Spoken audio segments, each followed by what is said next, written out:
Father, give us good minds for this. In Jesus' name, amen. Amen. Children and adults. Isaiah 5:20 says, woe unto them that call evil good and good evil, that put darkness for light and light for darkness, that put bitter for sweet and sweet for bitter. Okay? I talked to a counselor when I was a Christian school teacher. I was talking, and she mentioned that it is unethical in every state in the union to counsel gays who want to become straight, who want to become straight. It's illegal in X number. She gave me the number. And it might have changed since then. It's unethical everywhere. Now, here's my question. What's unethical everywhere? In the United States, it's unethical to take a gay person who wants to go straight and counsel them how to do so. Professional counseling, we're talking. She was a professional counselor. I've looked this up since and actually got numbers. She was right. Now, I wonder if it's unethical to go the other way. To say, to take a straight person and say, let's become gay. I don't know. But when someone wants to be healed of something, and it's unethical in every state and illegal in a bunch of them, what have we done? Called evil good and good evil. Yeah. Mm-hmm. Okay? Obama was against it.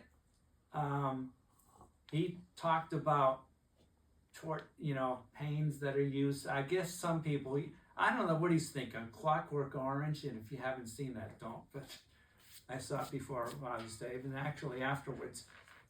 But it's a movie that is a futuristic movie that talks about really strong methods to get a person going in a certain direction. In other words, away from crime. But it is a painful way of doing it. I don't know if he was thinking about that, but it's nuts. Biden picked a transgender woman, Rachel Levine, as assistant health secretary. You can't make this up. I remember reading Mad Magazine when I was like 12, 13, whatever. Back in the days when the authors all had Jewish names, and the pseudonyms, the characters had Jewish names, and it was actually funny back in those days. And which magazine you talking about? Mad Magazine. Mad Magazine, yeah, okay. They couldn't have thought of anything this crazy. Right. Okay? Now, Isaiah 3:12, as for my people, children are their oppressors, and women rule over them. I won't touch the woman part. But children shouldn't be oppressing anybody. O my people, they which lead thee, cause thee to err, and destroy the way of thy paths. Greta Thunberg's speech at the UN Climate Action Summit. She came from Sweden with a crew on a boat and talked to the UN. I read that the crew had a flyback. She was into not using airplanes or something like that, which pollute. Every time I see a rocket go into space, I no longer feel guilty about my auto emissions or the fact that I eat meat from farting cows. Anyway, the seventh sentence of her address. You have stolen my dreams and my childhood with your empty words. My wife called her an entitled brat. Yes, she is. She comes over here on a boat. I can't afford to do that. It was a sailboat. Okay? Fourth sentence. I should be back in school on the other side of the ocean. Yes, Greta, I agree with you on that one. I agree too. Yep. Among her many honors was nomination for the Nobel Peace Prize in 2019, 2020, 21, 22, and 23. I should update this for 24 if she was nominated. I haven't checked. She's not received it though. No. What's her name? Greta what? Greta Thunberg. She's like, that little girl. she's like 15 or 16. Yeah. Well, she got arrested. I saw her. She was arrested, or at least pulled back from a demonstration in Germany. Is she They had to Jewish? do. No, No. I don't. No, No, she's like Swedish. she's Yeah, Swedish. she's, Berg name? Huh? Thornburg. Well, I don't Yeah. know. Thornburg? She is a Weed. not not a, she's crazy. She was in Germany. Radical. She was in Okay, I'm Germany. sorry. No, it's okay. She was in Germany protesting oil drilling or something, or coal mining, and the police pulled her away. Anyway, 1 Corinthians 15:56. The sting of death is sin, and the strength of sin is the law. You want to tempt a person where they've never been tempted, tell them that's the one thing you cannot do. They will be tempted to do it if they never have been. I'll give you an example.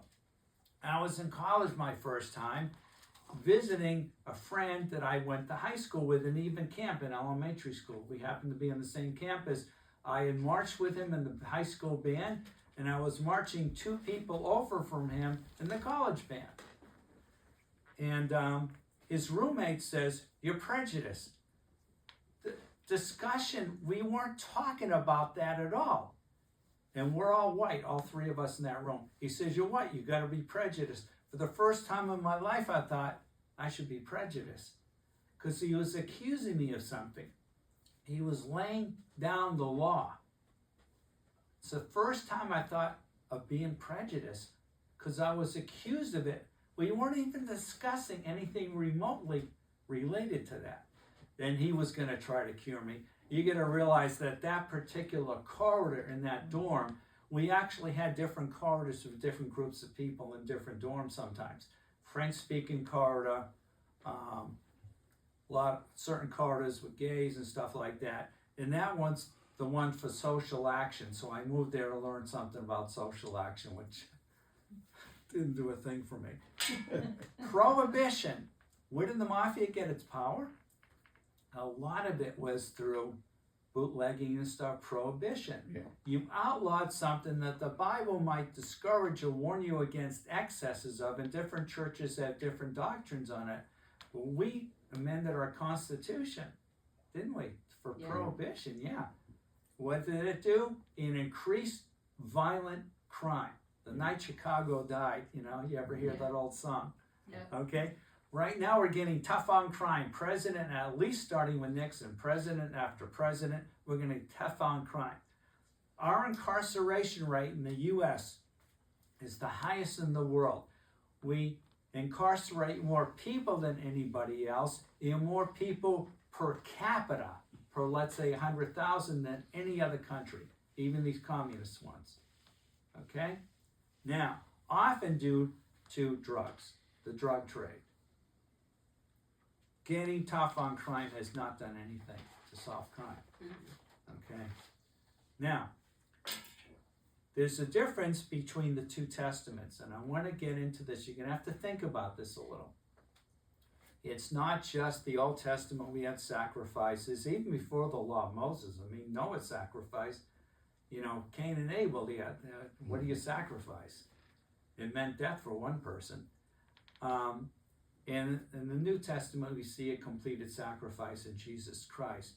But there's much more that I believe we're erring on. You ever hear of Reverend Witherspoon? Mm-hmm. Yes. Okay, Hebrew republicanism. Basically, and Presbyterians still go by this, that the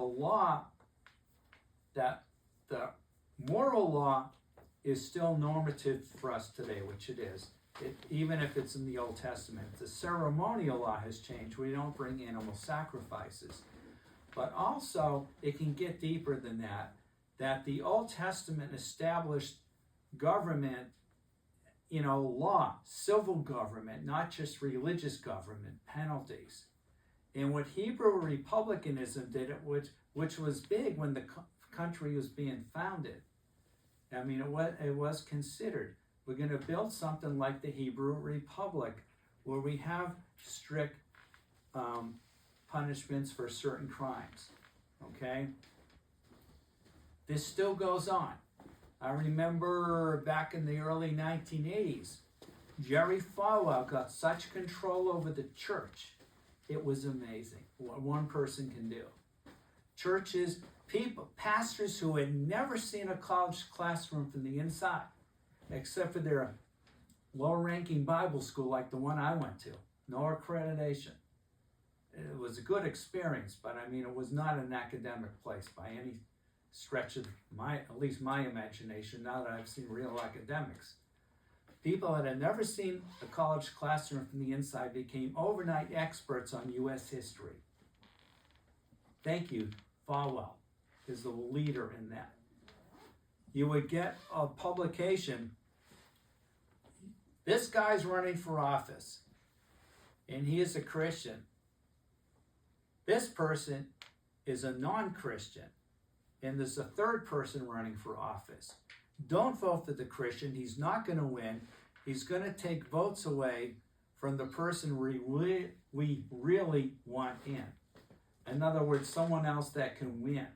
This guy can't win. Don't vote for him even though he's a Christian, because the non-Christian has a better chance of winning. Falwell was saying I believe that because someone showed me a publication, and I think, or he read it to me or something, I think that was from the moral majority. Might be wrong. There were other groups going on.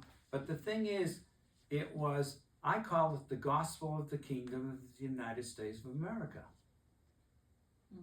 That's what I call it. And I don't believe in it anymore. You can say, well, we had godly foundations. Yes, we did at one time.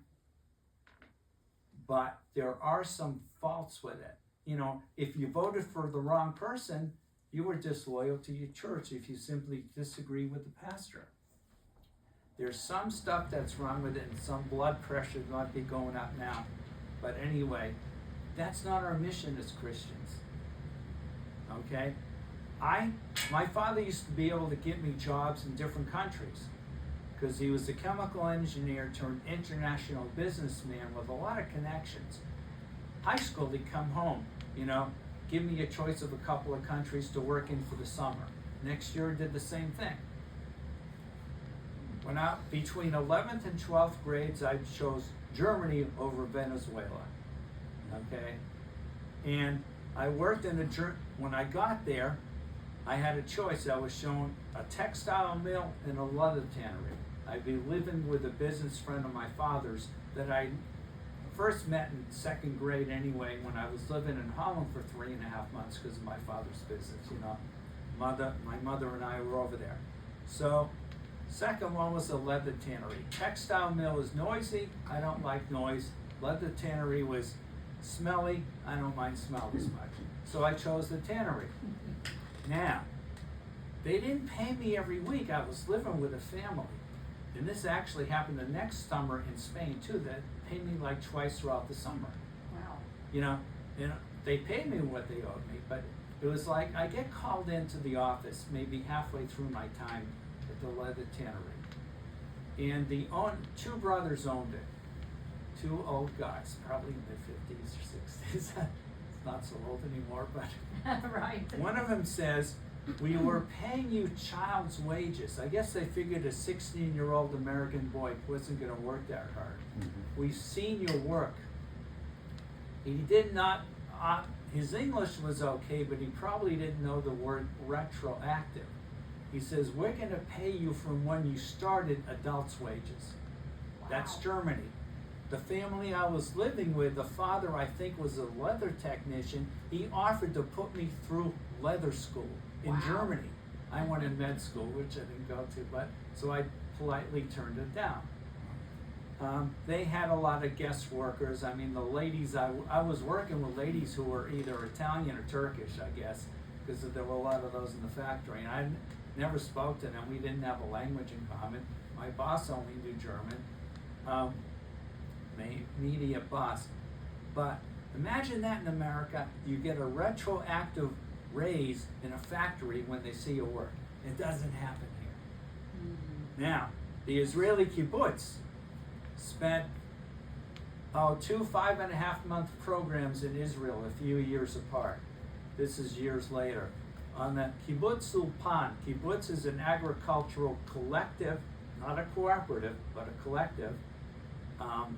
And the Ulpan was learning Hebrew. So 4 hours a day work, 4 hours a day Hebrew, 6 days a week, Sunday's a work day like any other day. They get a 48-hour work week there. Now, there's no boss. I mean, there's a supervisor, but no one's making money off you. It started out so socialistic. 1909, they started the first one, Kibbutz Beganya. I think in that one, if you joined, you had a favorite sweater, it didn't matter. It became communal property. Every week you go into storage, here are your clothes for the week. We still had that storage for work clothes, but it was getting away from that. We at least got to keep our own stuff. And of course, we were just visiting anyway for half a year, whatever. The kibbutzim, and that's the plural now, are just basically covenanted, gated communities where everyone does their own thing. You know, a few socialistic kibbutzim that are left can afford socialism because they're capitalistic. They make money. Well, they used to be simply agriculture. Then they started an industry with a much higher profit margin than tourism and stuff like that. But they make their money doing different things. Socialistic capitalist sounds almost like an oxymoron. No, it's they can afford to be socialistic because they're also capital. You know, they make money through capitalism. Tel Aviv right now is the highest and this is not kibbutz country, but Tel Aviv has the highest startup rate in the world. Startup nation. Wow. Israel, when I was there, was a frontier. Somebody told me it would take you months to get a phone. We had, you know, this was before cell phones. Then Israel ended up with more cell phones per capita than anybody. They're the highest tech nation in the world now. They're higher tech than we are. They're more technologically advanced than we are. And it is easier, granted, to set up, you know, cell phones, towers in a small country than it would be, let's say, the Great Plains. But anyway, 90% of their people go to college. When I was a kid, and still today, 90% of Jews graduating high school in the U.S. go to college. 90% of them go to college, so that they have to do a few years of military service first. I think it's, unless it's changed, 3 for a man, 2.5 for a woman, something like that. The women get drafted, and now they're drafted in the religious group because when they started in 1948, there were like 400 Orthodox Jews, you know, the kind of the Wailing Wall and stuff. Okay, you don't have to be in the military. Our food might not be kosher. You might have to work on the Sabbath. Well, their birth rate is so high that it's become a huge percentage of the population, and a lot of other people are getting really mad about this. You know, we got all these millions now that don't have to get drafted. So I think they're drafting them with some sensitivity as to diet and maybe their own groups and stuff. Anyway, you know, like during 73, for certain, you went and joined what's called a garim, a unit with people from your neighborhood. To my knowledge, to this day, you do not salute your commanding officer. You call him by his first name, and if he doesn't do the job, you can ask him to be removed, and you won't get shot for insurrection. Israeli Jews are the most egalitarian people on the planet, and the most informal. I was watching some stuff on YouTube about a certain medical condition, all these doctors speaking. The Israeli doctor gets up wearing jeans. But anyway, Chuck Colson, and you know, Colson Prison Ministries, Watergate burglar, Jack Eckert drugstores, names to be respected. Unlike mine, right? I mean, these people have made names for themselves. Why America Doesn't Work, which I bought for 25 cents used in Chattanooga. It's a 1991 copyright. So it goes back a ways. I mean, they're not around anymore. So, they complain we don't listen to our inferiors. That's what I've noticed. I've worked in America, Spain, Germany, in Israel, and done volunteer work in Belgium. The Belgian Bible Institute, painting dormitory rooms for about 4.5 weeks. I won't say no one. We treat our employees terribly in the U.S. I've seen the difference. Now, slave state, okay? We had slavery in the U.S. If you think slavery's been abolished, you haven't worked for McDonald's. That almost got me fired in a Christian school for saying that to a class But anyway, because someone was black, and set her off. Yeah, we have slavery here. It's called wage slavery. Think of Robert Service, you know, the creation of Sam McGee. He's got about 2,000 pages of poetry.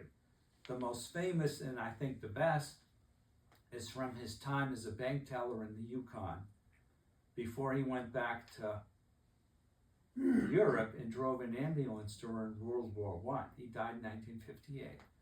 But he also wrote the Song of the Wage Slave. It's a term that's been around for a while. That's what America is. It's a bunch of wage slavery. You find another country where the CEOs make so many more times what the employees make. You know, they do in a lot of countries like Japan, Germany, but not as much more. There's less difference between the rich and the poor. Here it's just like out of control. What about in China? Well, China, I don't know. It's, you know, communist government, so it'd be very different there. And yet everyone's making stuff in China because it's cheap labor. Their pollution is terrible. A guy goes over there, comes back with mercury poisoning. I had, when I was working on my PhD in chemistry, in my lab, a really, really smart Chinese guy. He was as smart as the profs. I think everybody knew it. He was not at all arrogant, just smart. We had hazardous waste disposal training. We go back to the lab, and he says something like, I don't understand. When he had gone to undergraduate, I think, with Shanghai. You know, he's working on a PhD in Texas Tech like me. His desk was right opposite mine. He says, I don't understand. We would go behind the university, dig a hole, fill it up with chemicals, and light it on fire. They have stripped on a TV thing when I was in some doctor's office, waiting room somewhere. They said, or dentist, whatever, with my kids. They said, China has stricter environmental laws than we have, but they don't enforce them. It's a different world that I don't know much about it, except pharmaceutical firms were moving from New Jersey to San Diego to do business with China, including my cousin, who was vice president of a pharmaceutical firm, and someone else that had gotten a PhD under my research advisor, and sent us a bunch of glassware because he had to move, New Jersey to San Diego, or I think it was San Diego. It was, we're moving, you can come with us or find another job. So, but China makes a lot, so they're kind of capitalists. I mean, it's, Vietnam, my parka that I've worn here, camel, that's me in Vietnam. All of our stuff is. Anyway, the church's main mission is to preach the gospel, not to go monastic and separate ourselves so much from the world that we no longer have much contact with it. And monasteries probably came into being, right around the time when you couldn't die for your faith anymore, at least in the Roman Empire, parts of the Roman Empire, because Constantine legalized it and Theodosius mandated it later on that in the 4th century. So you couldn't die for your faith, so you kind of went out and served God by, being in a monastery or maybe a convent. And that's not what God has called us to ultimately, okay? And we do that sometimes in our Christian subculture, if you will. We build Christian schools, Christian camps, and I've taught 10 and a half years in Christian schools, and I've had great experiences as a counselor and snack shop operator and stuff in Christian camp. I'm not against these things, but ultimately we're not called to separate ourselves completely from the world. He that is washed needeth not but to wash his feet, but is clean every whit. In other words, once you've been saved, you're clean, you're going to get your feet dirty walking in the world. I work with the most foul-mouthed bunch of people I have ever met in my life. They're the staff at my prison. The inmates aren't that bad. The staff, and that's why when you see YouTube videos and the police are F-bombing and stuff, I understand it now. Because I work, if I said it, turn off the camera. the most foul-mouthed bunch of people aren't the inmates of the staff. And so you come home and it's in your, in your memory wow. banks, you're dirty, and you just need to wash your feet, but you're still safe. Get a baptism. So, you remember Peter, wash me completely. Anyway, Galatians 3:24. Wherefore the law is our schoolmaster to bring us unto Christ that we might be justified by faith. Now, two opinions on what schoolmaster is. One is it's a Roman slave who'd bring you to school and then leave you off with the teacher, and he could also tutor you that night. The other one is that it was actually the teacher. Whichever one, I don't know. But the Old Testament was written in a sense for children. The New was written for adults. Can you see how, not that society's going uphill.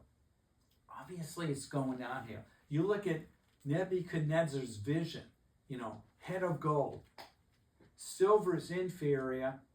As it goes down the statue, it's worse and worse. So you get, brass, and then you get to iron, and then iron and clay, which don't even mix. In general, the world's kingdoms are going downhill. But in God's plan, think, Noah sent out a raven, didn't even come back. You get all these dead bodies floating around, people, animals, the raven didn't need to come back. The dove comes back, no plague. Raven is an unclean animal. The dove is a clean animal. Dove goes out again. Olive leaf, not a whole branch like the UN, olive leaf in its beak. Dove goes out a third time. The fourth time a bird was sent out and didn't come back. Okay? In a sense, God's program, the world's going like this, and God's program is going like that.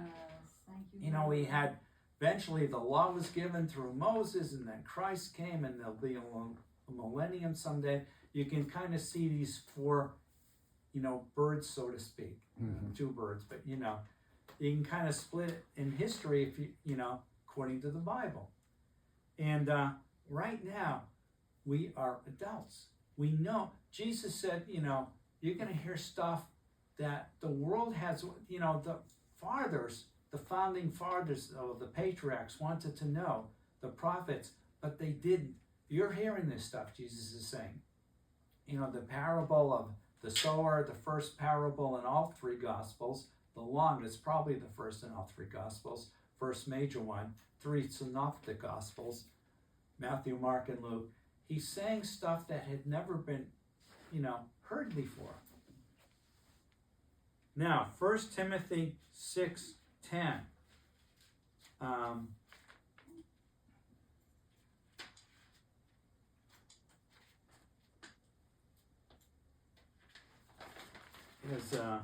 Let's see. See, God's going one way, the world's going the other. For the love of money, not money, Right. but the love of money, alluding, by the way, to Diogenes the Cynic, who said love of money is the marketplace of all evil. He said the love of money is the root of all evil, which while some coveted after, they have erred from the faith and pierced themselves through with many sorrows. Okay? No child left behind has dumbed down education, because no child gets ahead now. They are not allowed to get ahead. They're finished with their work, they want to get ahead. No, you can't. I'm not for, I'm not against helping the handicapped. My wife's in a wheelchair a lot of times now. And one of the problems is my car can hold a wheelchair, but not a wheelchair and a suitcase. So we got to think of renting a van if we want to make a big trip and take everybody, But I'm all for ADA. But the thing is, the money bit. My wife as a kid would miss school and they say, we lose money when you're not here. See, money rules education. Now, here's the message. Treat children like children and adults like adults. That child, Greta Thunberg, was being treated like an adult. Speaks to you to the UN. No, you should have been in school back in Sweden, like you said. Yeah. Now, here's what school is like for me. Junior high school. I never heard of middle school back then, although some people have. Yeah, junior high school. 4 public schools in our small town of 14,000 are funneled into one junior high school in 7th grade. And there was also a Jewish day school. The only reason I know it even existed was because my mother taught there and my youngest brother went there. And that went through 8th grade, I think, in St. John's Catholic Parochial School went through 8th grade, but probably a lot of parents even pull their kids out before then. Let's start with junior high.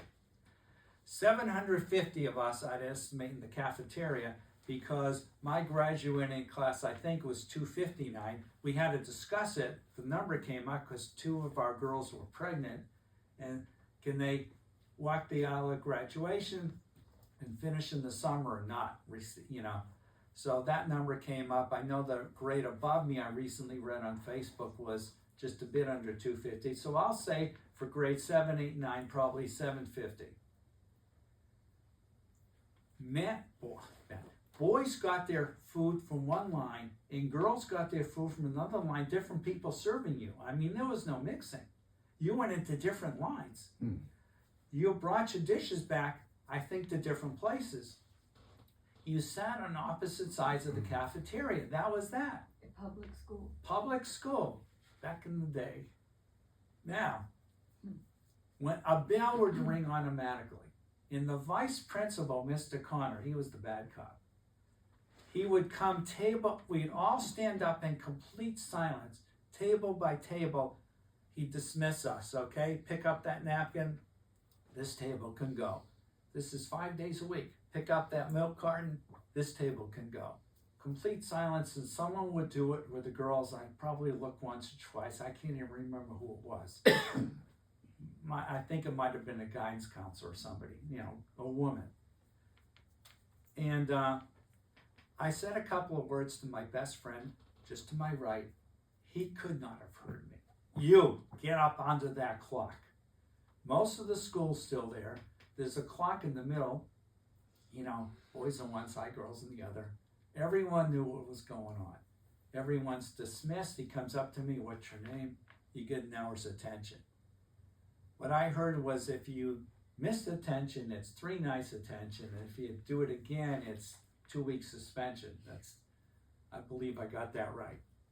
Okay? That was, I'll tell you, I was not a well-behaved kid in elementary school. 7th grade homeroom, my parents go to the teacher, how's Howard? Oh, he's such a nice guy, a gentleman, blah, blah, blah. No, Howard Merken. They thought the teacher had the wrong Howard. I was not the only Howard in my grade. There were actually 3 of us, I think. I know the other one. I think there was 3. So it's like, I got straightened out in a hurry. An hour's attention. Okay? Now, teachers, these days, I taught Christian school for 10 and a half years. Kids are treated like adults and the teachers are treated like kids. Yeah. Now, that is not true in the classical schools. They're very academic.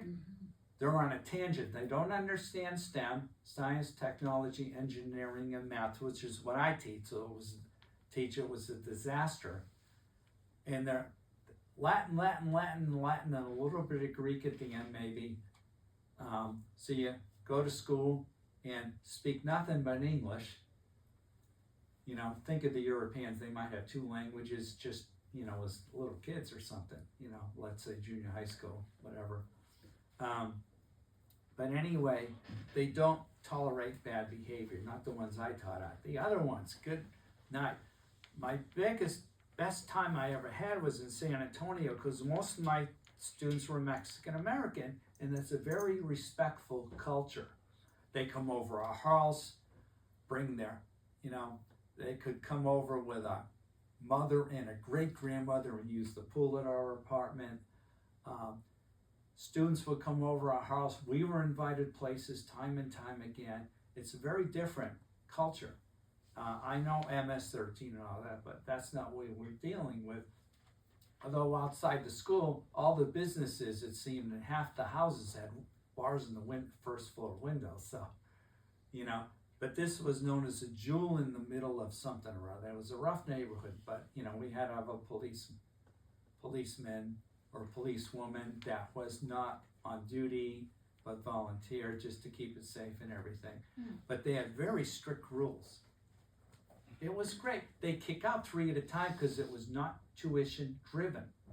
We had a billionaire that built a school, gave us, let's say, an operating budget of $3.5 million a year, gave us $3 million. So they could kick out students. I think they kicked them out too soon at times, but it was, money was not the driving force.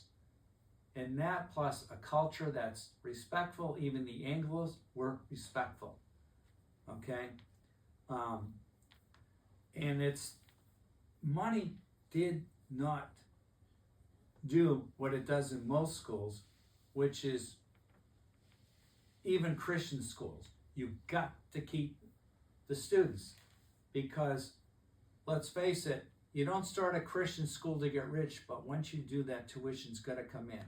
And if you get mad at me and pull out one kid, his brother and 2 sisters are going out with him. Yeah, that's what happens. They'll get rid of a teacher before they lose too many kids. They can't afford not to. Okay? And so teachers are treated like kids and kids are treated like an adult. It's a flip-flop. Discipline has broken down all over the place. Yes. You get on YouTube, you see parents attacking referees at games. I mean, one runs up behind a basketball ref, hits him in the ribs. I mean, knocks him down. He's bleeding for 90 minutes. I think it's broken nose, broken jaw, a couple of broken ribs. He's thinking of pressing street charges. Beltsville, Maryland, when I did my postdoctoral fellowship with the USDA, across from our apartment complex was High Point High School. A lady we worked with had a 16-year-old there, and this was good night, but we didn't have kids yet. This is a long time ago. Mm-hmm. She said before the basketball games, they tape up all the parents' mouths. That's how bad it is. When a mother attacks a 12-year-old football player who just tackled her kid, riots on the field between parents. These are all on YouTube because everyone's got their cell phone now. Everything's gone topsy-turvy. Discipline is breaking down. It is breaking down in my prison. My prison was the best, supposedly the safest of all 14 in Tennessee, the state prisons, because we were the strictest. It's getting laxer and laxer. It's a disaster waiting to happen. When I started 3 years ago, it was stricter for the inmates. However, with all that, the U.S. justice system, which is based on punishment, retribution, and deterrence, does not work like prisons in Germany, Finland, Sweden, Canada. Most of these other countries they're very much geared toward rehabilitation. Oh, that's good. But you tend to have more of a homogeneous culture in some of these European countries, so it's really different. I don't think they have the gang problems we have. But what they're doing is the Europeans treat the inmates like adults. We treat them like children. We do. We treat our inmates like idiots. I cannot believe, and this is going to go on. I don't care at this point if it goes online. I've had 2 people that have worked at the prison for a long time tell me most of the people that work there don't even belong there. Okay? Sweden, you go for 2 years and earn, I think it's like an associate's in sociology. Then they'll let you be a correctional officer or prison guard. Here, Tennessee, you need to graduate high school. And we don't know how, we're never taught how to de-escalate. I've de-escalated from something I saw in MASH. That's where I learned to de-escalate, not prison training.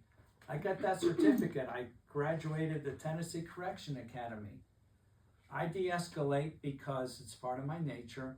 And I've had to do it before in a lab when I was a professor and there was a lab TA and students of a different ethnic background, and she's picking on us because we're this, and you know.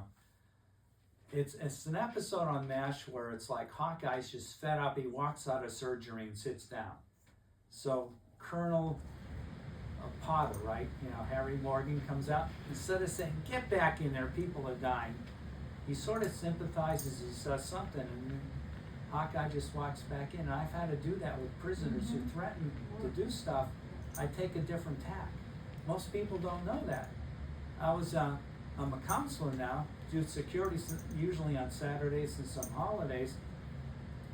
And they had to do something. They came in to the pod where I have my office and threatened the inmates. Get behind that line or you're going to the triangle. The triangle is like with the gangs on, nobody wants to be there. It's the highest security level than I'm in. And not even like, get behind the line, please. That's what I do. And then, come on, guys, you know the rules. It's just a threat from a sergeant right off the bat. They don't know how to treat inmates here. And what they do is, the U.S. prisons have tried to train people, tried to train the inmates in jobs, and the unions complain, so they have to shut things down, and they end up in cells all day with nothing to do. Okay? Now, this is Coulson again, in Eckerd, Why America Doesn't Work. They talk about, it starts out, one of them goes, or both of them, whatever, they go to Russia, and there's all this depression on the streets. They enter the prison system, and the people are happier because they're allowed to work, save up money for their release, or send it home. They're allowed to practice a little bit of capitalism. They're happier there. They see more joy then than they do in the streets. And really, people need goals that they work to. You could be a poor mother, but you want a baby, another baby. The kid grows up right, even if you don't have much. And if your husband isn't squandering the money or something, you're usually more satisfied with the guy. You know, anyone working really in a career wants to go up and not hit the glass ceiling. And that's what people are made for.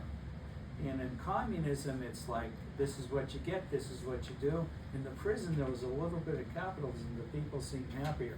Here's what they say, quote, the Chino prison in California, and then this is a copy of it in 1991, trains inmates to be deep sea divers.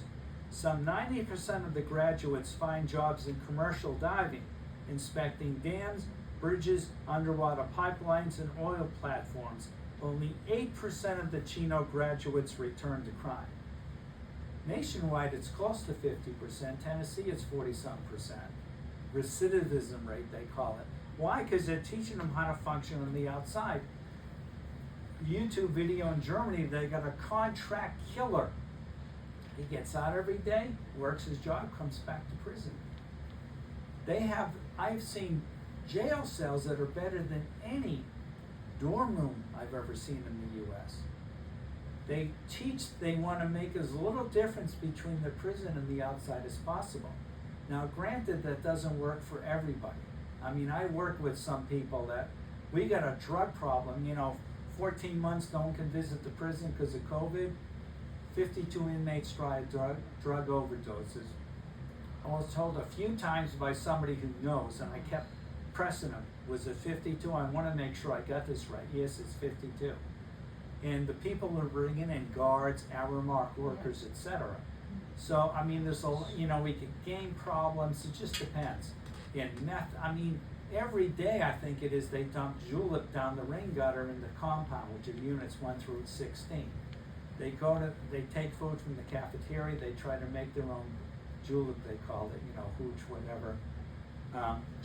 And they get caught. I've seen them dump, I don't know how many gallons down. Someone says it's every day. Never mind the drugs, the meth. You see them smoking toilet paper. Deuce, they call it. They put wasp spray on it and get high, and then sometimes start vomiting like crazy. Really bad here. I don't think it's as bad over there. But some of these guys, lower security level, they're allowed to work. I know one guy who'd been incarcerated in North Carolina. He says there they let him go to work and earn $30 an hour. Wow. We treat the prisoners like kids. That's the problem. We get all flip-flop. Conclusion, treat children like children. Okay? Yes. Treat adults like adults. We get a flip-flop. The UN listens to a kid, 16 maybe she's not a kid, but considering how many friends I've had that got married at 14 or 15, and no, I don't advise it. But the UN listens to her. She gets all these honors, keeps getting nominated for the Nobel Prize. And adults are treated like kids in schools. Public schools now, in some places, teachers last about 4 years in their career. Probably, unless it's another school they go to. Christian schools, I replaced fleeing teachers 4 times. Now, one time that guy needed to be fleeing. He's doing 20 to life. You got to connect with the kids, but not the way he was. And I haven't told you the worst of it. But teachers flee. I can't keep a job in that system. I'm a PhD chemist. Older and more educated than any boss I've had. Maybe not older. Certainly more educated. Not as much experience in Christian school as a couple that I've had that have been there like 30-something years. I can't keep a job because the kids, I teach the hard stuff. Chemistry, well, science and math, upper level. And the parents freak out, they can't help, most of them can't help the kids with the homework. You know, how many parents can add vectors or solve equations or something like that? And it's just a steady stream. One case I was the second teacher out of 4 in 2 calendar years. Okay? It's a little more complications than just parents driving them up, but parents drive you out. They can't, and this happens school after school, public and private. Now, I haven't held anything back. So, except that guy doing 20 to life, I won't get into that. Any questions, comments? You can vicious attacks like the parents now don't. Yes. I worked at Boys and Girls Club for a year, from 2006 to 2007, and I was in charge of the games room at the one in Loudoun County in Lenore City. When I was coming up with rules, I came up with a list of the rules. The director of the game of Boys and Girls Club said, "You can't do that." I said, "Why not?" Because you have "not" in your sentences, and that's not a positive message. We want our rules to be positive, so you can't say no and you can't say not. That was one thing. When I was in middle school, really all through school, I liked to talk a lot, except for high school. And I would get in trouble in middle school a lot for talking. And one of the things that all the teachers did when I was in middle school is you had to write your multiplication tables, every table 1 through 12, like 10 or 20 times. Well, you get in trouble for talking enough, and before too long, you've got your multiplication tables memorized because I wrote them enough. They said we need for you to figure out ways to have kids, because there's no corporal punishment, which that's okay, that's fine. And I was like, okay, well, what about sentences or write-offs or things like that? I said, that's something. I said, that's how. They said, no, you can't do that because that's corporal punishment. I said, are you kidding? I said, that's how I learned how to multiply. I wouldn't know multiplication unless I got in trouble in middle school and had to write my multiplication tables. Well, it's not a positive message, and we want to send a positive message. I think a lot of this positive message is really negative because you are teaching children you can't not do something. There is no such word as no, and there really are no consequences. I mean, it was better if I basically sat a kid in a corner and let them put their nose in the corner. And tell me how that helps anything. How does that divert How does that divert their attention? How does that promote learning? How does that do anything? I mean, and this girl, Gerta, I read an article about her, and you know how she got this clout that she had? She started basically when she was little making her parents feel like garbage because they were driving cars, because they were living this life. She would, I mean, it was bad. And not only that, after she got her parents, I guess, converted to the dark side, to the right side, sorry, then she started it on her school. And she started protesting in her school. Like, she would not do things unless teachers said they were going to support such and such movement. She would go up between classes and harass kids. I mean, this is how she got that. And I mean, all these people that want to throw Nobel Peace Prizes at her, they really need, I mean, you really need to look at that and see the message in that. I mean, it's just, okay, I'm sorry. I've had my rant's over. Who gets the Nobel Peace Prize? Someone who saved people during the Holocaust. Is one woman, they keep overlooking her, and they can't give it posthumously. They give it to Al Gore for a PowerPoint presentation. They give it to Obama for saying he's going to end wars, which I guess he didn't do. I mean, it's just... When they gave it to Obama, it became utterly meaningless. Yes. Yeah. Hey, get on your computers and look up. It's either I'd like to teach but or I'd love to teach but. It should show up. I think it's a Washington Post article. You have to pay once you've looked at it a couple of times. But if you can look at it the first time and copy it and paste it or something like that, it's a public school. And a teacher's called out to the principal's office, you know, if the kids aren't doing well, then we're not doing enough for the kids. And she basically has to inflate grades. Like 58 just for writing their name or something. It's unbelievable. Everything's gone flip-flop.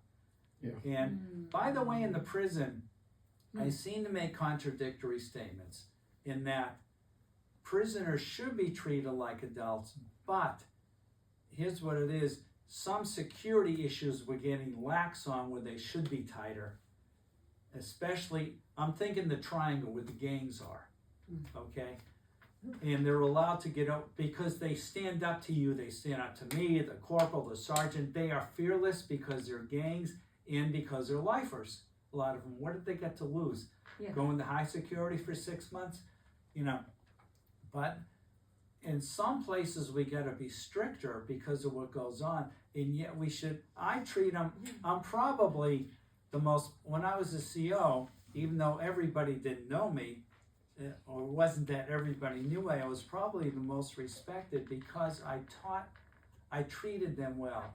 And it's like, when I'm on as staff, a lot of inmates know me and they like me because I treat them with the respect which we're all supposed to do and hardly anybody does. Right. Be Yeah, tough, but treat them with dignity. Yeah. Now, the challenge is when I teach these classes, facilitate programs. This teaching, they just don't call it that because I don't work for education, because I'm not licensed, I'm not certified to teach in Tennessee. Well, students are forced into classes like Parenting Inside Out's a new class. It comes out of Oregon. It's as humanistic as you can get.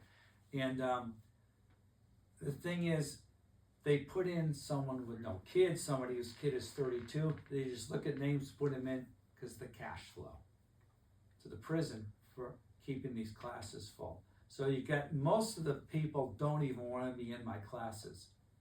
When I did cognitive behavioral intervention program, they knew that was when they'd asked to be put in.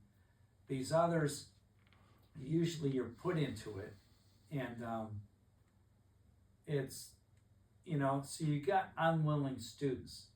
And so I have to be tougher in those classes because they will run you ragged. You know, protesting, walking out, you show them videos like victim impact. You show them molesting an adult, and it's black and white security footage. It's so blurred you can't even tell what's going on, and it freaks them out. And I never thought of this, and I'm going to have to see my mental health counselor, on and on, people storming out. I'm going to have to get tougher again on Monday. because some people think because I allow discussion that gets out of hand, then I'm probably not gonna allow as much discussion now, because you get a few goons, whatever you wanna call them, that just, take over talking to each other and others can't hear and stuff like that. But they should be trained for work if they can be. I mean, I know the mental health part, forget that one. But on the other hand, some security issues are loosening up there, and it lends to disaster, because the worst prison in the state is, what do they call it? Something Turning Center. Trousdale Turning, because it's private. And in Tennessee, the private prisons are a nightmare. They don't hire enough people because they're for profit. Wow. So inmates are shanking each other and worse, and a lot of attack on staff. That's one of the things private. Then again, someone told me in North Carolina, private's better, so it might vary. But state by state, prisons really vary. They're very strict in Florida, very so, much so. Tennessee, not as strict, but anyway. So the thing is, you gotta treat children like children, you gotta treat adults like adults. And society's going downhill. It's like God's kingdom in a sense, now it's not just the Jews and a few others, it's the gospel goes to the whole world. Someday it'll be the millennium. So looking at the birds, if God's plane is going up, Noah's birds, looking at the statue Nebuchadnezzar saw, remember there was a stone that knocked the statue down and took up the whole planet. It's getting better, so it's like, but we still, it's difficult these days sometimes to be a parent, because the kid has access to all kinds of information through the internet and everything. Yep. These kids are very streetwise at a very young age, and of course there's very little exercise when you're sitting in front of a computer and not being forced to ride bicycles just to meet your friends, and all that stuff. But anyway, that's basically the extended sermon. Thank you. You're welcome. Did you turn that off? Or? Unless someone's got something else to say. That was good, Andrea. That's, Well, I was in Little Caesars one time, years and years and years ago, back when I was actually helping to raise some kids. Could be around for